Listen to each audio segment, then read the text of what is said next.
Licensed firearm dealer John Lord owns the Arms Merchant gun store in Covington. He says here in the sportsman's paradise, owning a gun is a rite of passage. Whenever you have a group of people, a society, whether they're fishermen or hunters, and they have grown up around, say, firearms, it would seem to me that it would be a safer state. But one advocacy group sees it a little differently. Louisiana ranked 48 out of 50 states on the Brady campaign's gun safety list.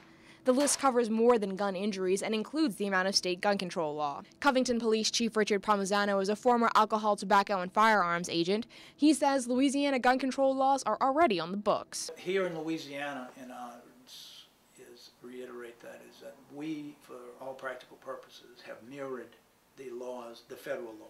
Palmisano says the system Louisiana has in place for purchasing weapons is up to par, but the problem for law enforcement is variation in sentences for offenders. If we don't put out a penalty for an offense, then there's no incentive not to commit that crime again.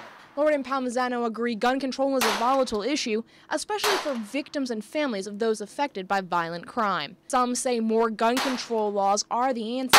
They feel that if you can keep the gun out of the hand, whatever it would take to keep the gun out of the hand of the offender is what we need to do. Others turn to purchasing a weapon for protection. When they buy a firearm, there's a certain intrinsic safety factor to owning that firearm. Lord says one of the biggest misconceptions people have is that buying a gun is easy. When the individual comes in to buy the firearm, if you're in a licensed dealer, they have to fill out what's called a 4473 form, which asks some extensive background questions on. Once the form is completed, the information is sent to the FBI for verification.